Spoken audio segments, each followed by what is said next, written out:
nous recevons la grâce et la paix de la part du Dieu trois fois saint, Père, Fils et Saint-Esprit.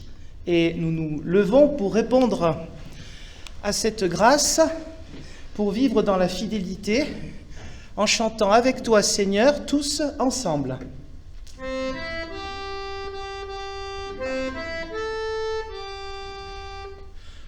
Avec toi, Seigneur, tous ensemble, nous voici joyeux et sûrs de ton amour.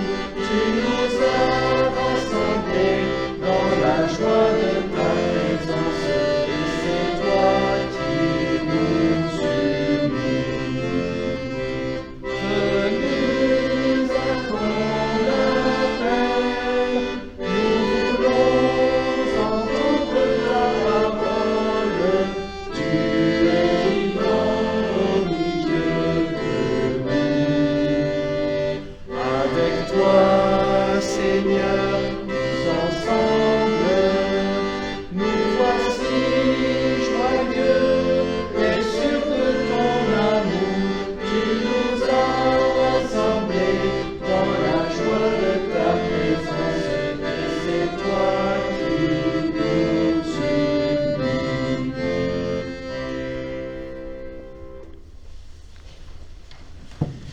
Bienvenue à vous tous, chers frères et sœurs, pour ce culte dominical. En communion, on le sait, avec bien d'autres qui ne viennent pas parce qu'ils ont certaines peurs, et on les comprend. Et aujourd'hui, un dimanche un peu particulier. Dans les temps anciens, ça aurait été un dimanche, après tout, à peu près normal. Au moins 2 dimanches par mois à peu près normaux. Mais en ce moment, c'est quelque chose d'extra-ordinaire que de pouvoir célébrer la Sainte Seine. Bien sûr, vous le voyez et vous l'imaginez, avec tout ce qu'il faut pour respecter de manière la plus stricte la loi, parce que ça permet de nous protéger. Nous y reviendrons bien sûr tout à l'heure, avec une équipe qui a été formée à cet effet. Ainsi, nous pouvons partager, comme d'habitude, le sacrement de la parole, si on veut, ce lien, cette communion avec Dieu, qui est la parole de Dieu à mettre en pratique, et aussi le sacrement de la Sainte Seine, qui est une nourriture spirituelle, et qui nous met en communion aussi avec tous les frères et sœurs d'autres églises chrétiennes, quelles que soient les doctrines ou pratiques sur cette question-là. Nous louons notre Dieu. Sans fin, Seigneur, je chanterai ton amour. D'âge en âge, je proclamerai ta fidélité. Oui, je dis, ton amour est établi pour toujours, et ta fidélité est plus ferme que les cieux. Les cieux célèbrent tes merveilles, et l'assemblée des croyants ta fidélité. Seigneur Dieu de l'univers, qui est puissant comme toi? C'est l'amour qui rayonne de toi. Heureux le peuple qui saura t'acclamer. Tout le jour, à ton nom, il se réjouira. Amen. Je vous propose de chanter un cantique assez classique, le psaume numéro 36, en nous levant. Ô Seigneur, ta fidélité.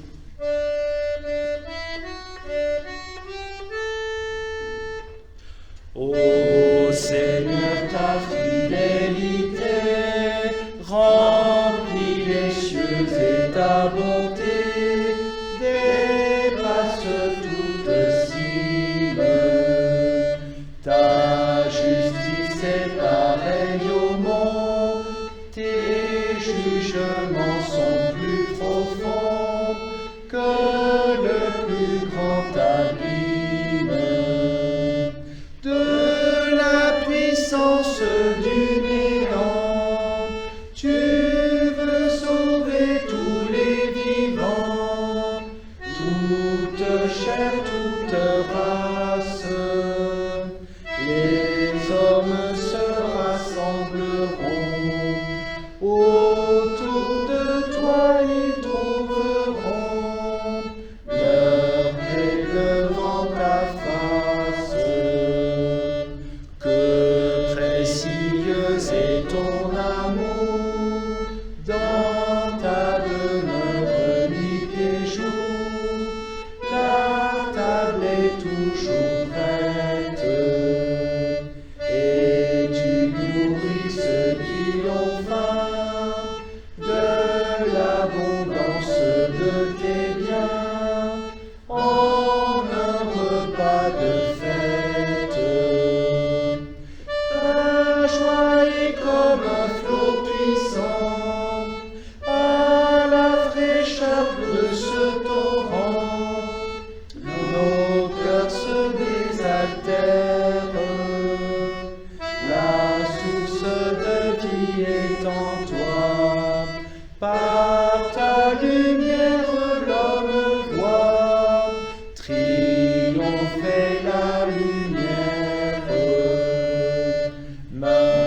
la délivrance.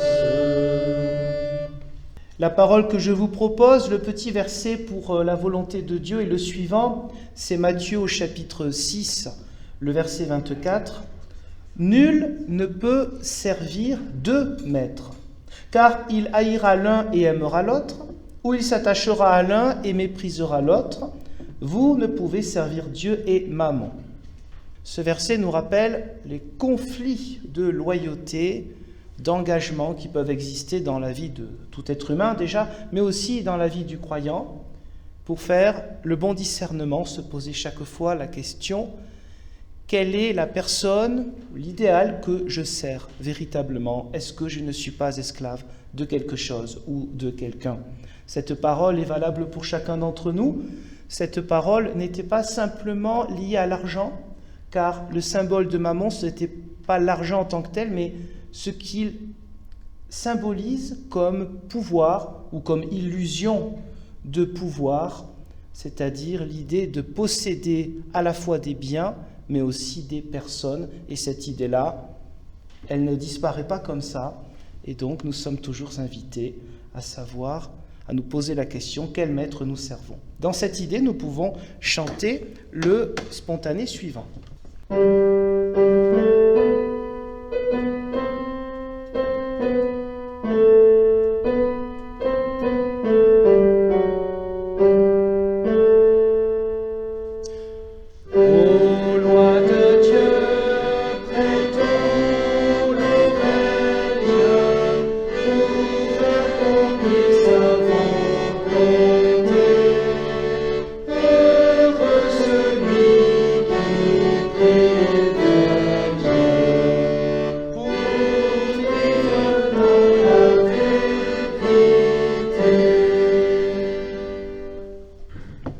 Prenons le temps de la prière de repentance.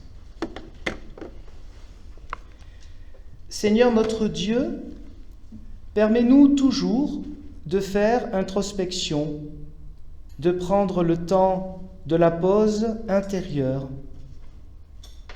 Au-delà de tous les bruits, de tous les sons, de tous les flots d'informations, permets que nous puissions chaque jour nous poser pour faire le tri en nous-mêmes, pour savoir nous poser les bonnes questions et avoir la joie aussi de se les poser avec d'autres.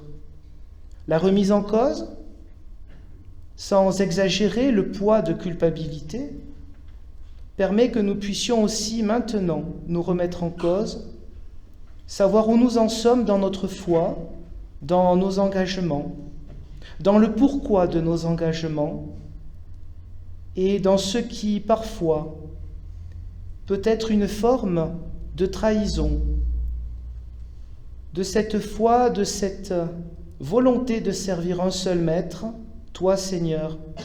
C'est pourquoi nous voulons te demander pardon pour les petits ou grands moments de trahison qui ne permettent pas de vivre la bonne nouvelle, qui ne permettent pas de refléter à travers nos visages, nos paroles, nos comportements, ta présence bienveillante pour toute l'humanité. Seigneur, en toute confiance, nous te disons pardon. Amen. Et nous pouvons nous lever pour chanter d'abord un premier répond et ensuite pour recevoir le pardon.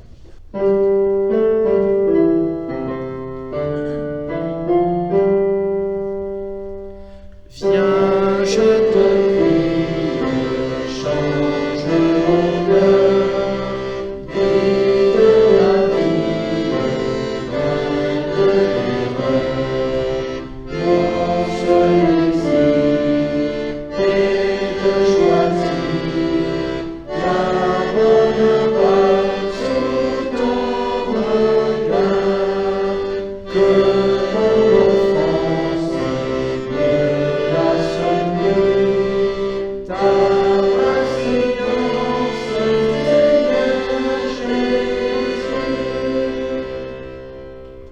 et nous recevons le pardon, car cela nous est donné par celui qui est plus haut que nous et qui pourtant s'est rabaissé plus bas que terre, avec la croix avec cette mort honteuse, en étant en communion avec tous les bandits, tous les criminels aussi, de son époque et de notre époque. Jésus le Christ est venu pour eux, pour nous aussi, afin de donner pardon, libération, toujours possible pour toute créature, grâce à lui, Jésus le Christ, crucifié et ressuscité. Alors nous pouvons chanter notre reconnaissance.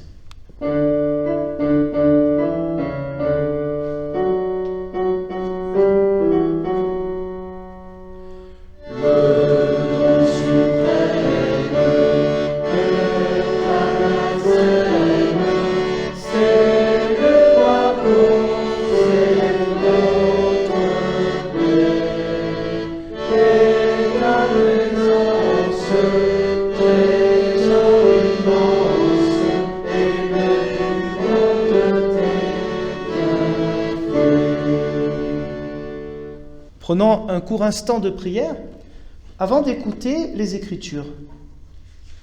Dieu Tout-Puissant, en ce temps, tu as suscité du milieu de nous un prophète, en la personne de Jésus le Christ. Que la puissance de sa parole nous libère de toute crainte, pour que nous te servions dans la joie, jusque dans l'éternité. Car avec le Fils et le Saint-Esprit, tu es un seul Dieu, vivant pour les siècles des siècles. Amen. Nous commençons nos extraits proposés pour ce dimanche par le 5e livre, le 5e rouleau de la Torah, c'est le livre du Deutéronome, qui veut dire deuxième loi littéralement, chapitre 18, versets 15 à 20. L'Éternel ton Dieu te suscitera du milieu de toi, d'entre tes frères, un prophète comme moi, vous l'écouterez.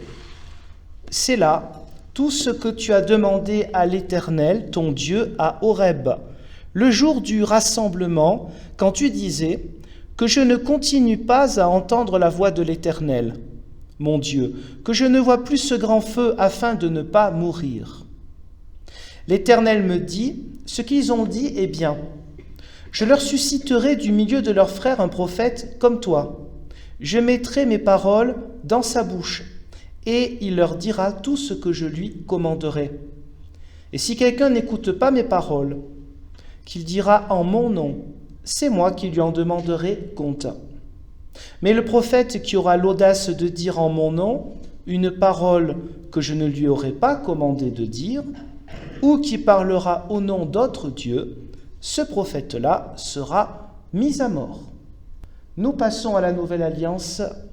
Paul, sa première lettre aux Corinthiens, chapitre 7, versets 32 à 35. Or, je voudrais que vous soyez sans inquiétude. Celui qui n'est pas marié s'inquiète des choses du Seigneur, des moyens de plaire au Seigneur. Celui qui est marié s'inquiète des choses du monde, des moyens de plaire à sa femme. Et il est partagé. De même, la femme sans mari, comme la Vierge, se soucie des choses du Seigneur, afin d'être sainte de corps et d'esprit. Et celle qui est mariée s'inquiète des choses du monde, des moyens de plaire à son mari. Je dis cela dans votre intérêt, ce n'est pas pour vous tendre un piège, c'est pour vous porter à ce qui est bienséant et propre, à vous attacher au Seigneur sans tiraillement. Et la bonne nouvelle, nous l'écoutons selon l'angle de vue d'un certain Marc, au 1er chapitre, versets 21 à 28. Ils se rendirent à Capernaum, et le jour du sabbat, Jésus entra dans la synagogue et se mit à enseigner. Ils étaient étonnés de son enseignement, car il enseignait comme ayant autorité et non pas comme les scribes. Il se trouvait justement dans leur synagogue un homme possédé d'un esprit impur et qui s'écria « Que nous veux-tu, Jésus de Nazareth? Tu es venu pour nous perdre. Je sais qui tu es, le Saint de Dieu. » Jésus le menaça « Tais-toi et sors de cet homme. » L'esprit impur sortit de cet homme dans une convulsion et en poussant un grand cri. Tous furent saisis de stupeur, de sorte qu'ils se demandaient les uns aux autres, « Qu'est-ce que ceci ? Une nouvelle doctrine donnée avec autorité ? Il commande même aux esprits impurs, et ils lui obéissent. » Et sa renommée se répandit aussitôt dans toute la région de la Galilée. Seigneur, ta parole est vérité, conduis-nous dans ta vérité. Amen. Nous pouvons nous lever pour chanter le début de ce cantique que nous connaissons tous, « Confie à Dieu ta route », pour l'instant les strophes 1 et 2.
Frères et sœurs en Jésus-Christ, pas de compromission. Voici un petit thème qui peut éclairer nos passages bibliques. Pas de compromission, pas seulement un slogan, mais une réalité pour la vie du croyant, qu'on a évoqué tout à l'heure avec l'histoire de Mammon et on ne peut pas servir de maître à la fois. Pas de compromission, bien sûr, avec l'exemple de Jésus le Christ lui-même. Ensuite, nous évoquerons la question en deuxième partie des chrétiens partagés, je mets des guillemets, on parlera bien sûr du passage de Paul. Et puis enfin, pour nous aujourd'hui, voilà, pas de compromission, c'est ainsi que nous pouvons annoncer, vivre la bonne nouvelle, et que peut-être elle sera un peu plus crédible si nous ne sommes pas nous-mêmes compromis. Alors, pas de compromission, c'est ce que l'on peut comprendre à travers le petit passage que nous venons d'entendre de l'Évangile, qui peut avoir un parallèle. Si vous vous souvenez, au début de chez Jean, le premier miracle, ce sont les noces de Cana, où Jésus répond fermement à sa mère, « Qu'y a-t-il entre toi et moi? Mon heure n'est pas encore venue. » Et ici, nous avons un autre passage, une autre contradiction, avec cette fois-ci un esprit appelé esprit impur. Dans les deux cas, Jésus ne veut pas se compromettre, pour des raisons différentes. Dans le cas de Jean, ce n'est pas le moment. Son heure, ce qui est le plus important, c'est ce qui va se passer plus tard, avec la croix et la résurrection. Il faudra tout un cheminement, je dirais presque une pédagogie, auprès des apôtres et de tous les gens qui veulent bien l'écouter, pour comprendre cet amour de Dieu total, ce don de soi total.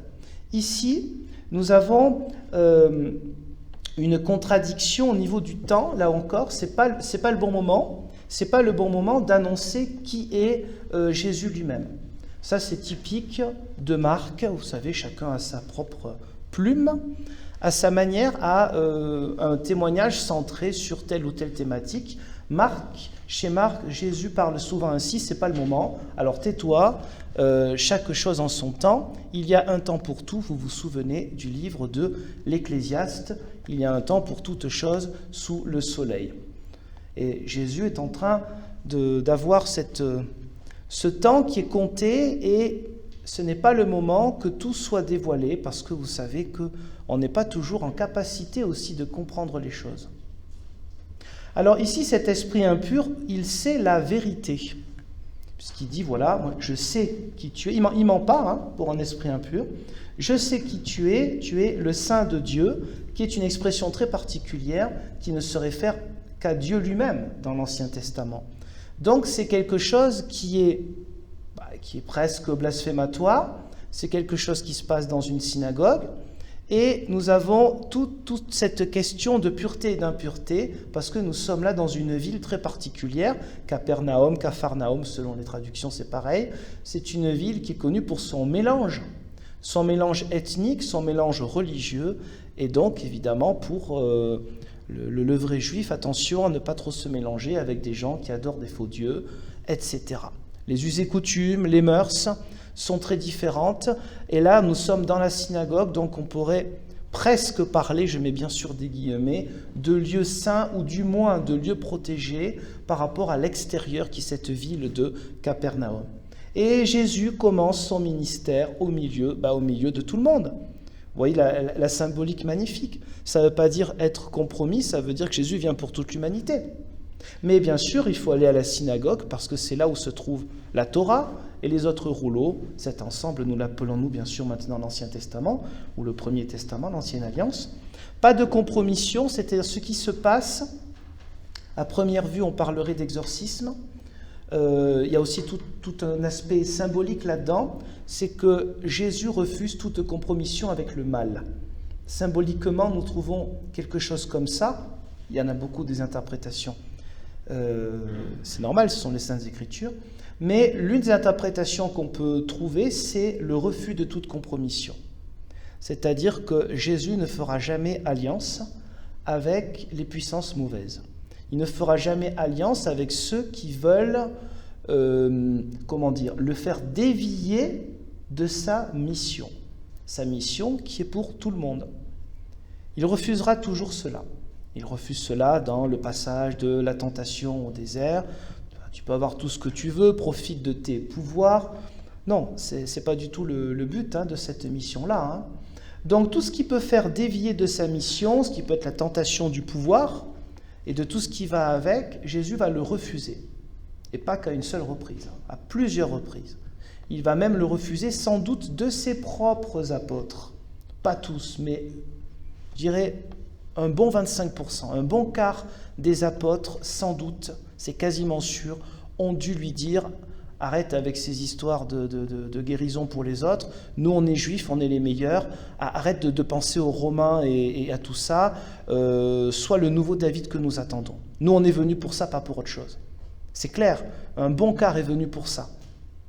Et sauf que ce n'est pas cela que Jésus a fait, et c'est grâce à cela que nous pouvons être chrétiens sans avoir aucune racine juive ou aucun lien même avec le Moyen-Orient. C'est parce que Jésus est venu pour toute l'humanité. Nous en sommes bénéficiaires, aujourd'hui encore.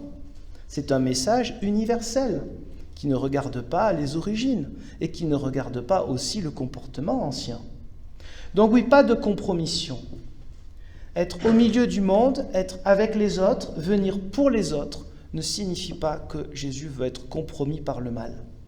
C'est un refus. Nous voyons donc ce passage très particulier, d'où au milieu d'une ville qui est, je dirais presque sale, si on voulait jouer un petit peu comme les scribes et les pharisiens, le seul endroit qui est pur, paf, c'est là qu'il y a l'esprit impur. Ce n'est pas chez les autres. Quel message détourné! Nous sommes dans l'inversion des valeurs. Comment ça se fait que l'esprit impur puisse être dans une synagogue? Ça veut bien dire, encore une fois, que personne ne peut être protégé de cela et qu'il n'y a pas de lieu saint, de lieu magique qui protégerait du mal qui vient de l'être humain. Et Jésus le Christ, où qu'il soit, dans une synagogue ou ailleurs, sa mission, c'est d'apporter le pardon, la réconciliation, l'estime de soi, l'amour de Dieu, du prochain et de soi-même. Aujourd'hui, on dirait l'estime de soi. C'est-à-dire se voir dans une glace sans se rabaisser ni se surévaluer. Dans un juste équilibre et dire c'est comme ça que Dieu m'aime, j'ai pas besoin de me croire plus et j'ai pas besoin de me croire moins que ce que je suis. C'est un message de libération pour tous les âges et pour toutes les personnes. Pas de compromission avec le mal. Venons-en maintenant au deuxième point avec ce passage qui peut-être nous a étonnés, même si on l'a déjà entendu ou déjà lu, voire choqué. Bien sûr, il faut toujours regarder le contexte. C'est-à-dire que Paul donne des conseils. Il donne des conseils à une époque où, n'étant pas lui-même Dieu, il y a des moments où il pense, avec tant d'autres, que le Christ va revenir tout de suite. Ça fait partie, c'est pas la seule raison, attention, mais ça fait partie des raisons qui peuvent expliquer pourquoi à certains moments il dit « je vous donne un petit conseil, c'est pas la peine de vous marier ». Et il précise, c'est un conseil et non pas un ordre du Seigneur. La distinction, il l'a fait lui-même. Ensuite, ici, ce passage donc, ne pas être compromis, oui, pourquoi ? Parce qu'on peut penser que dans le contexte, la plupart des premiers chrétiens n'étaient pas forcément mariés avec d'autres chrétiens, mais avec des conjoints qui eux-mêmes n'étaient pas convertis à la foi chrétienne. C'est un sujet qui vient dans d'autres passages chez Paul, d'où certains problèmes. C'est réaliste. Quand on ne partage pas cette même foi, c'est plus compliqué quand même. Ce n'est pas une condamnation morale des non-croyants. D'ailleurs, ce n'est pas le sens de Paul. Paul ne tombe jamais là-dedans. Puis Paul, il regarde son propre passé, il y a de quoi faire. Bon, c'est pas dans cet esprit-là, c'est tout simplement du réalisme que c'est plus facile quand on partage cette foi qui quand même nous élève, nous fait grandir, nous permet aussi de pardonner et donc de pouvoir, comme pour toute relation, poursuivre une vie de couple. C'est valable aussi pour l'amitié ou bien d'autres choses. C'est dans cet esprit-là, attention, il vaudrait mieux effectivement pour ce coup-là ne pas être marié.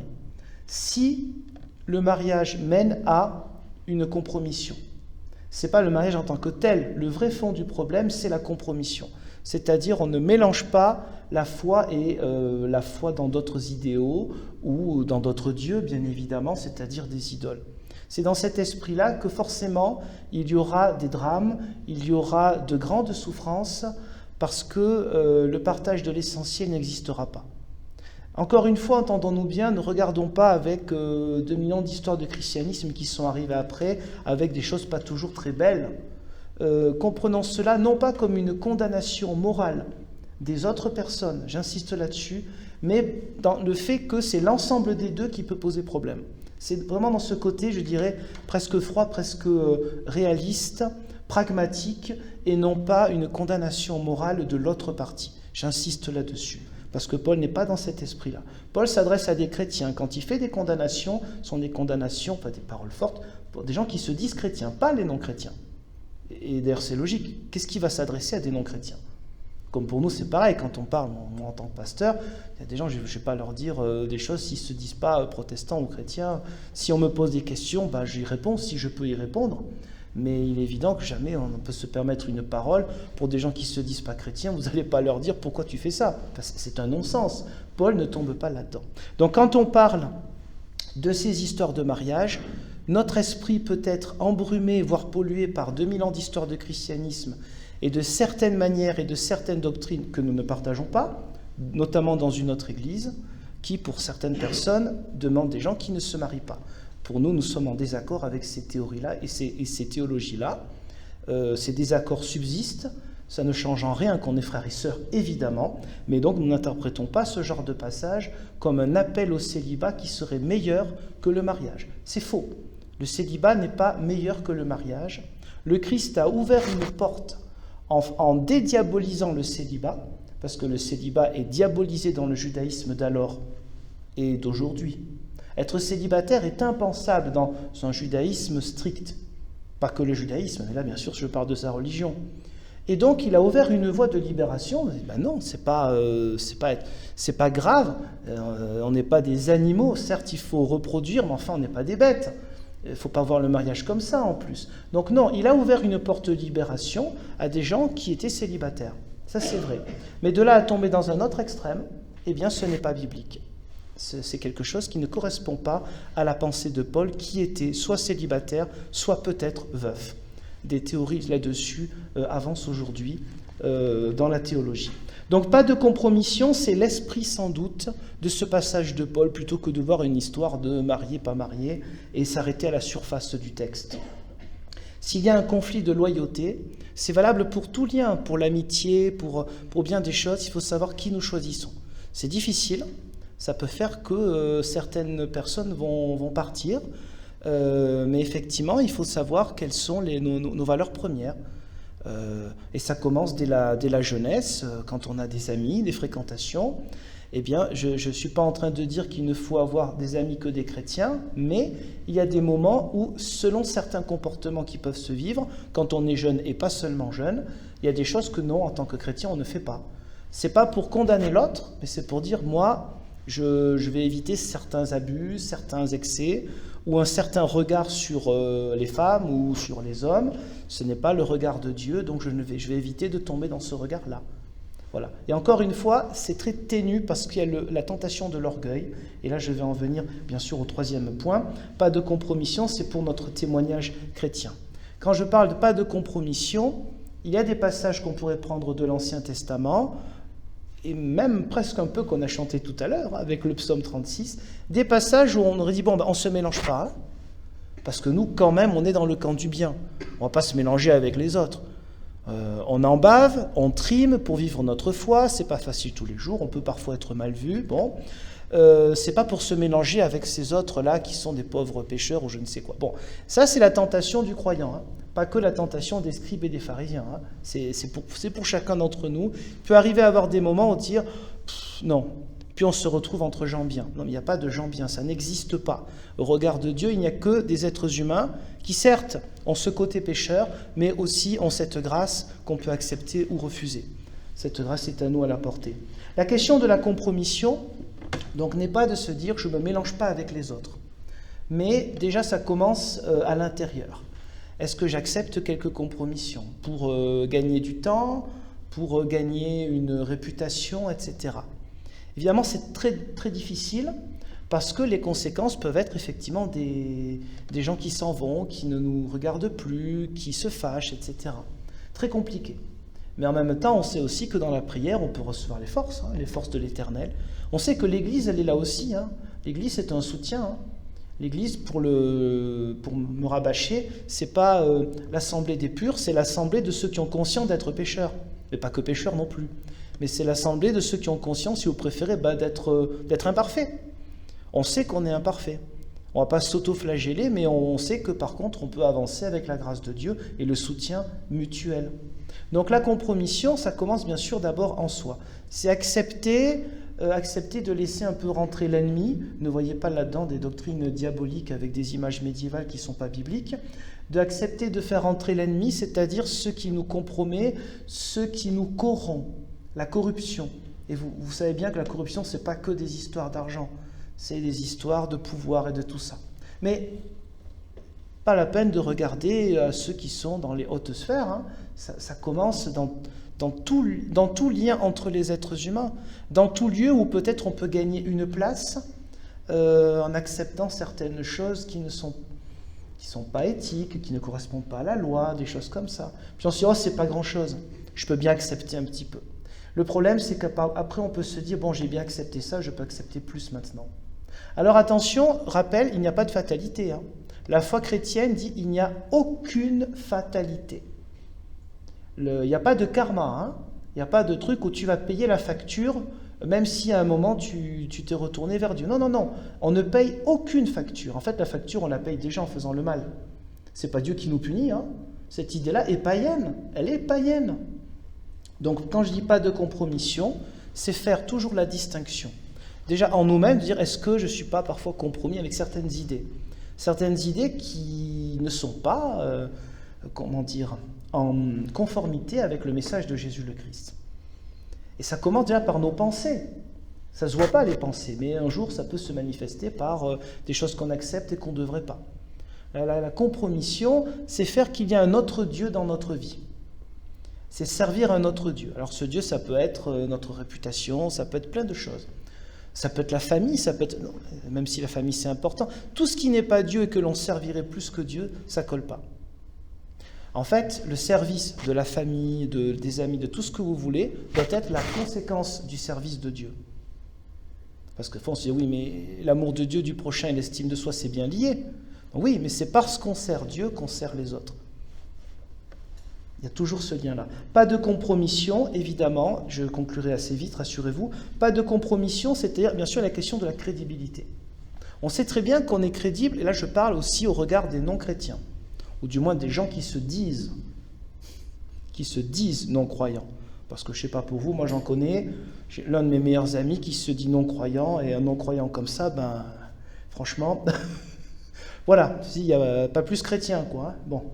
Donc, pour ceux qui se diraient non-croyants, qu'est-ce qu'ils vont voir chez nous si on est compromis? Il y a assez déjà avec quelques parties de l'histoire du christianisme pour ne pas donner envie aux gens d'être chrétiens. Après, évidemment, ça peut être aussi un argument bidon parce que c'est un peu facile. Et comme on dit, le bien ne fait pas de bruit, le bruit ne fait pas de bien. C'est valable pour nous comme pour toutes les religions d'ailleurs, ou toutes les cultures. Donc, évidemment, ce qui compte, c'est aujourd'hui, comment on vit notre foi aujourd'hui. Aux autres, de voir, de ressentir et d'interpréter cette présence de Dieu à travers notre comportement, car tout est là. Le plus important n'est pas la doctrine. La doctrine, on réfléchit, il faut la théologie, attention. Je ne dis pas que c'est rien. Sinon, on tomberait dans un fanatisme, il y a le choix. Mais pourquoi je dis le plus important n'est pas la doctrine, mais le comportement, c'est que vous vous rappelez cet esprit impur. La doctrine, il a la juste doctrine. Hein, il dit, je sais qui tu es le Saint de Dieu. Il a raison. Alors on fait quoi? On va le confirmer dimanche prochain, l'esprit impur. On va faire une bénédiction. Non, vous voyez ce que je veux dire. La question n'est pas la vérité. La vérité, pour nous, c'est Jésus le Christ lui-même. Hein. Même si c'est important, le plus important n'est pas de dire voilà la vérité, c'est que je crois en Jésus-Christ. Oui, d'accord, et après, qu'est-ce que tu en fais? C'est ça, il faut que ça se voie, que ça se manifeste. Et bien, ça se manifestera en étant un peu comme lui, un peu comme il a fait, à savoir être ferme quand il le faut. Son rejet, c'est pas son. Il ne dit pas à l'homme que cet homme est mauvais, c'est à l'esprit qui parle. Ce qui n'était pas une forme, je mets des guillemets, d'exorcisme à l'époque. À l'époque, chez les juifs et les non-juifs, les exorcismes, pour dire ce mot un peu particulier, ne se faisaient pas de cette manière-là. Ils se faisaient de manière très indirecte. Lui, il parle directement à l'esprit impur, et à l'époque, on ne faisait pas comme ça dans la tradition juive et des traditions des autres religions. C'est aussi pour ça qu'on dit, tiens, c'est quoi sa manière de faire? Il est différent, celui-là. Jésus, voilà, il est ferme, pas de compromission. Il ne rejette pas l'homme qui est esclave, là. Cet homme qui va mal, ce n'est pas lui qui rejette, c'est le mal en lui. Donc, puissions-nous faire de même, et bien sûr, c'est facile de le voir chez les autres, on le sait avec le sermon sur la montagne, le discours sur la colline plutôt, mais ça commence par nous-mêmes. Alors que Dieu nous soit en aide pour être crédible, pour pouvoir être, conforme aussi avec nous-mêmes, pour se regarder dans une glace, même si on n'est jamais parfait, d'être toujours dans cette idée, voilà, est-ce que je ne suis pas compromis avec quelque chose qui cloche, quelque chose qui me rabaisse? Parce que le péché, c'est ça, c'est ce qui me rabaisse, ce qui me fait du mal avant de faire du mal aux autres. Puissions-nous, dans la joie, l'enthousiasme et l'esprit de réconciliation que Jésus est venu apporter pour toute l'humanité, être dans ce discernement quotidien afin que le monde croie. Amen.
Et puisqu'on aime bien ce cantique confié à Dieu ta route, on va continuer à le chanter en nous levant. Le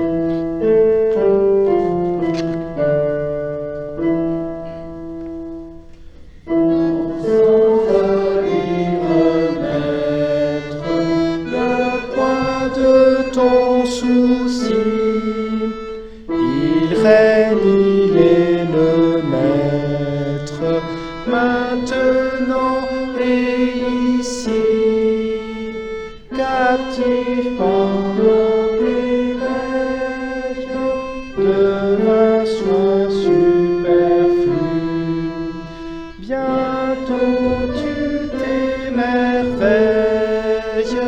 de voir qui ne sont plus.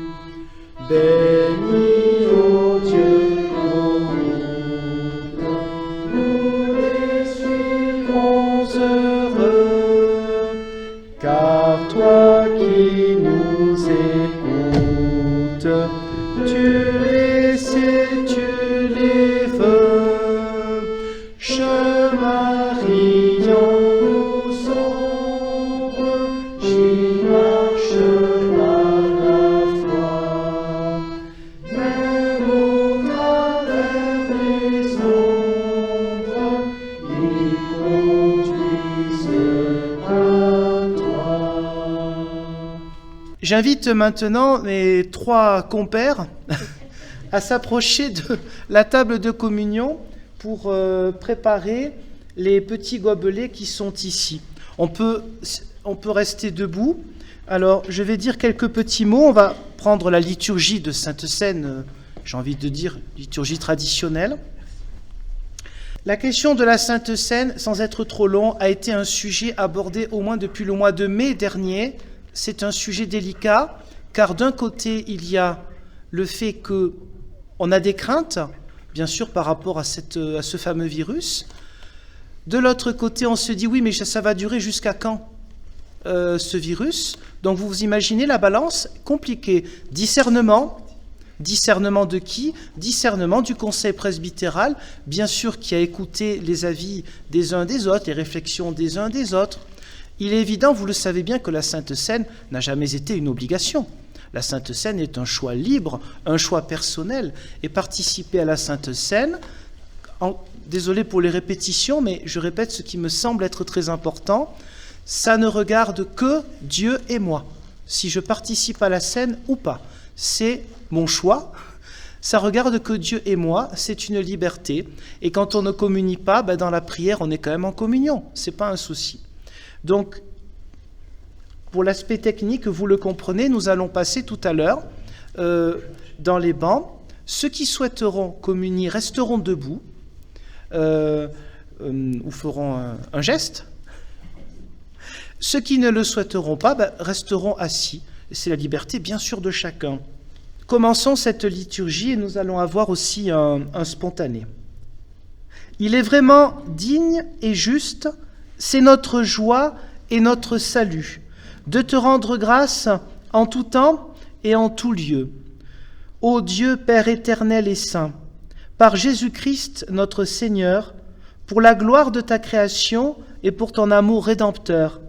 C'est pourquoi, avec l'Église universelle, avec les anges et toute l'armée des cieux, avec la grande nuée des témoins, en une commune allégresse, nous exaltons et nous magnifions ton nom glorieux, en chantant le 62-42, Saint, Saint, Saint.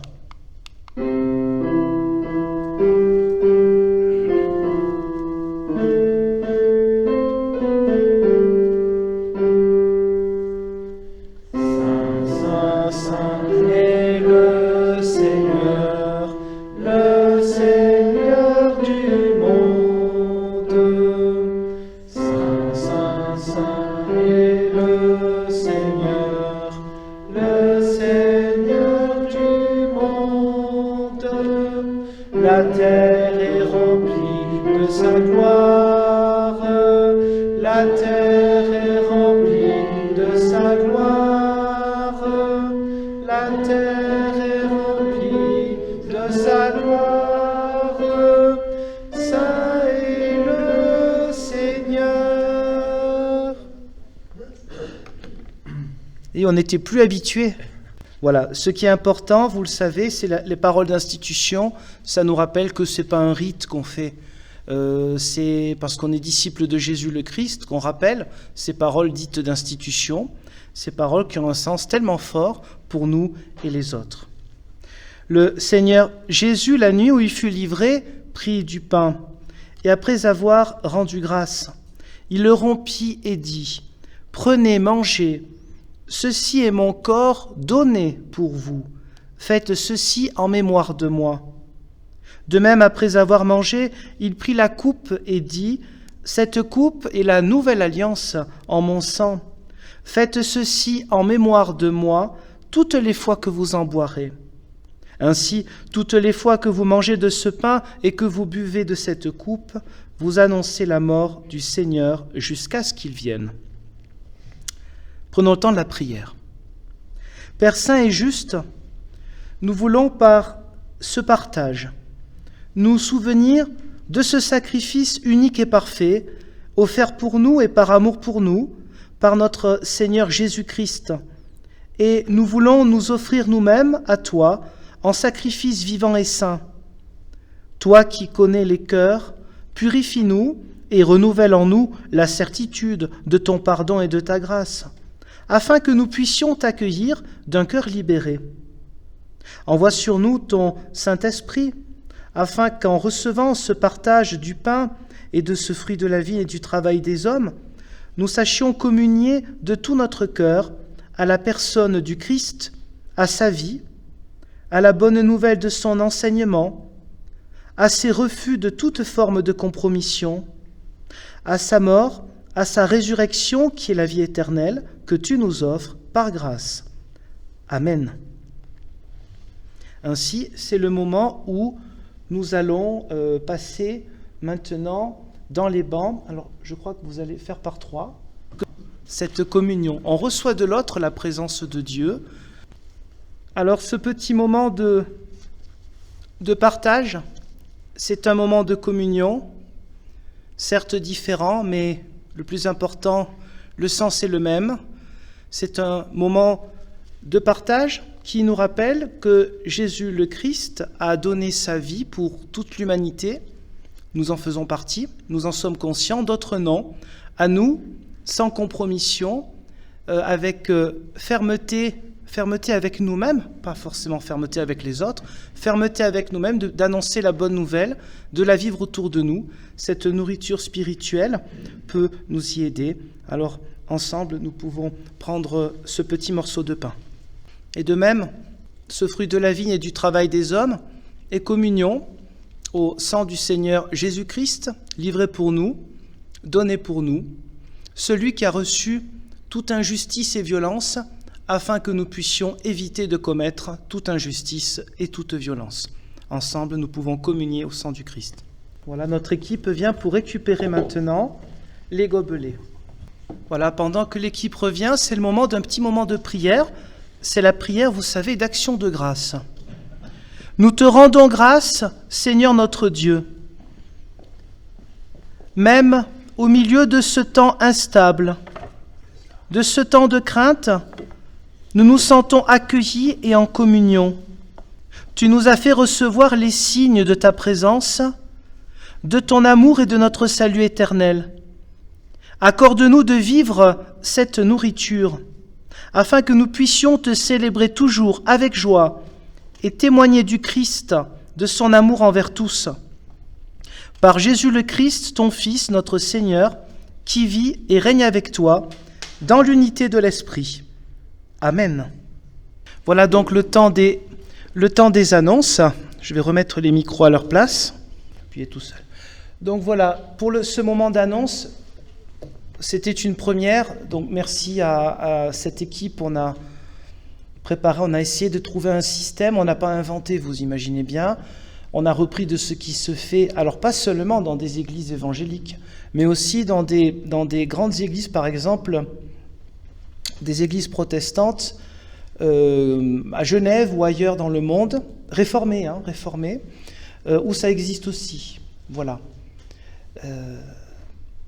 On a essayé de voir chez les autres, à Lyon aussi, à Lyon, ça a été un exemple un peu pour nous, aussi par des cultes par Internet qu'on a retrouvés, on regardait comment ils faisaient, donc des églises de notre église, Protestante Unie de France, et on a fait un peu comme ils font.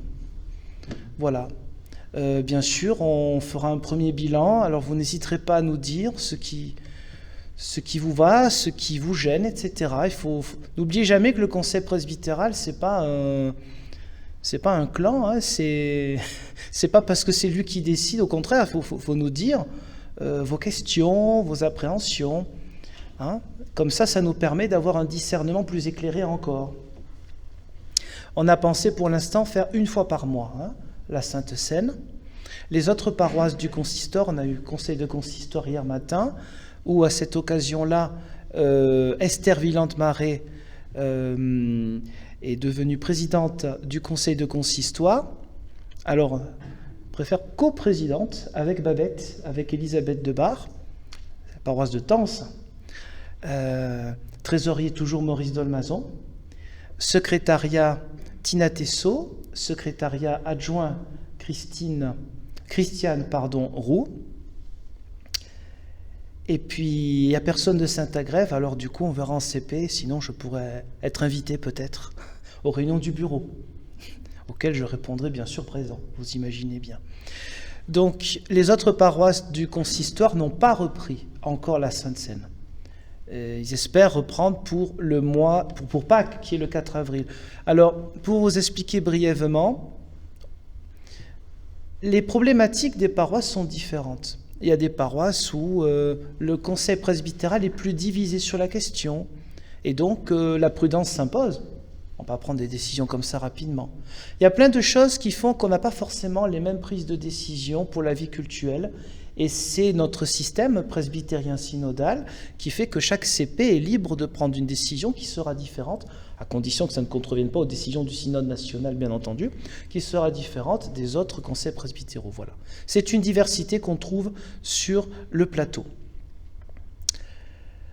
Donc merci aussi au service de sécurité pour le Pousse-Mousse, nos musiciens, voilà, le duo de choc. Mercredi prochain, voilà, c'est marqué, donc, mais bon quand même, l'école biblique 2 fois par mois avec Tina Tessot, où on a eu un moment le record de 10 jeunes. Évidemment, pour vous, dans votre jeunesse, 10 jeunes, c'était rien, mais par rapport à il y a quelques années, c'est pas forcément très mauvais. On fait pas du chiffre, mais on est quand même content quand on en voit quelques-uns. Jeudi, toujours les cultes téléphoniques. Ah, du coup, j'ai oublié ce soir aussi à 18h, culte par téléphone. C'est Alain Olives, en ce moment. Samedi prochain, groupe de jeunes, 15h à 17h, ici. On tournera. Dimanche prochain, bien sûr, le culte à 10h30. Voilà. Pour d'autres informations, voir Réveil et voir le journal paroissial qui arrivera dans 3 semaines, du coup. Voilà, par là, on a encore un peu de temps. Et puis sinon, ben voilà, c'est marqué. Maintenant, c'est le temps de l'offrande. Prenons le temps de la prière d'intercession. Éternel notre Dieu, tu nous rappelles, à travers les Écritures, mais aussi à travers les clins d'œil, les petits signes que tu mets dans notre vie, tu nous rappelles ta fidélité. Tu nous montres combien tu as confiance en nous et nous invites à avoir foi en toi et confiance dans les autres et confiance en nous-mêmes. C'est pourquoi, Seigneur, nous voulons te confier tous nos proches, nos familles, les amis, les personnes que nous croisons dans diverses activités ludiques ou associatives, que nous puissions porter cette fidélité, que nous puissions porter cette confiance, que nous puissions, dans nos paroles de consolation, paroles de réconfort, redonner confiance aux autres. Et que nous puissions accepter, lorsque nous-mêmes ne sommes plus en capacité d'avoir confiance en nous, que nous puissions accepter de recevoir des autres sourire, force, réconfort, comme un réconfort qui vient de toi et qui nous élève, qui nous relève. Éternel notre Dieu, nous voulons te prier pour tous ceux qui s'engagent pour l'être humain, qui s'engagent pour un avenir meilleur, qui s'engagent pour sauvegarder la création. Permets que nous puissions, dans le discernement et en évitant toute compromission avec une fausse foi ou toute forme d'idole, que nous puissions participer activement et en ton nom à ce qui permet de créer des ponts à ce qui protège l'humain et la création, à ce qui permet aussi d'avoir plus de justice sociale, de justice dans la vie quotidienne. Permets, Seigneur, que nous ne rentrions jamais dans la compromission avec la médiocrité intellectuelle, médiocrité de tomber dans les extrêmes, quels qu'ils soient. Permets que nous ne soyons jamais compromis avec la dernière personne qui a parlé ou qui a parlé plus fort que les autres. Éternel notre Dieu, dans la joie de vivre dans un pays de liberté, nous te prions pour nos gouvernants, mais aussi pour ceux qui sont des dictateurs, pour les pays, pour les personnes qui vivent dans ces pays-là, pour ceux qui sont condamnés, persécutés à cause de la foi ou d'autres raisons. Nous te prions pour les bourreaux comme pour les victimes.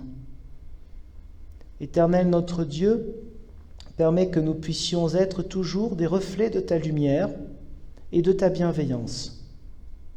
Et ensemble, nous pouvons dire la prière communautaire par excellence, celle que Jésus lui-même nous a laissée. Notre Père, qui es aux cieux, que ton nom soit sanctifié, que ton règne vienne, que ta volonté soit faite sur la terre comme au ciel. Donne-nous aujourd'hui notre pain de ce jour. Pardonne-nous nos offenses, comme nous pardonnons aussi à ceux qui nous ont offensés. Et ne nous laisse pas entrer en tentation, mais délivre-nous du mal, car c'est à toi qu'appartiennent le règne, la puissance et la gloire pour les siècles des siècles. Amen. Et nous pouvons nous lever pour recevoir une parole d'envoi et de bénédiction. Nous chanterons aussi un dernier spontané après.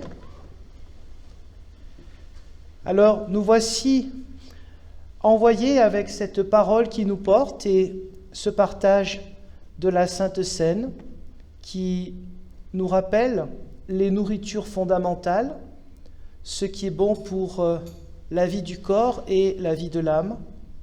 À travers les Saintes Écritures, c'est aussi la vie de l'esprit, de la réflexion, du discernement qui nous sont sans cesse rappelés, comme interpellation, comme exhortation à jamais nous arrêter sur nos acquis, mais à avancer encore et encore dans notre engagement et dans ce qui peut nous enrichir spirituellement, théologiquement.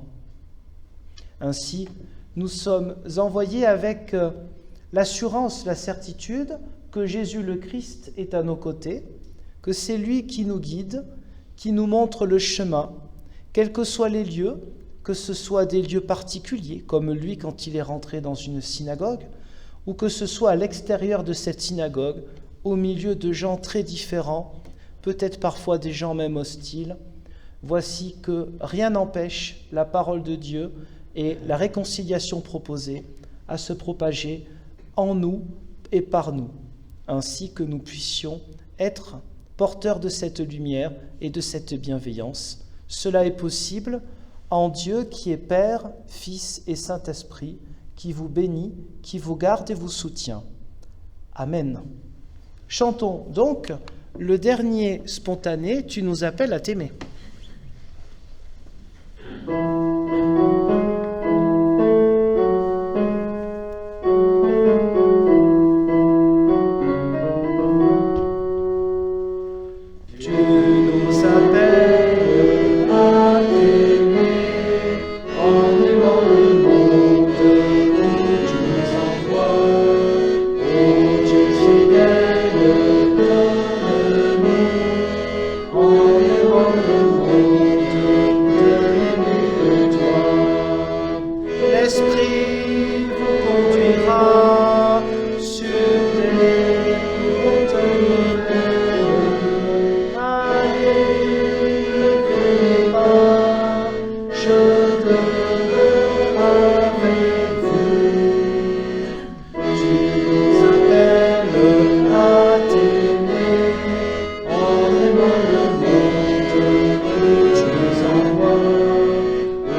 vous remercie d'avoir été réceptifs à ce moment qui, je pense à vous comme moi, fait très bizarre.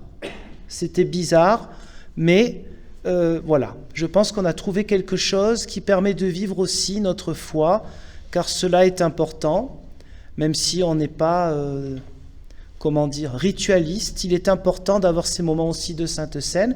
Je vous souhaite un très bon dimanche, à vous tous et à ceux que vous croiserez dans quelques jours, heures et secondes. À bientôt, bon dimanche.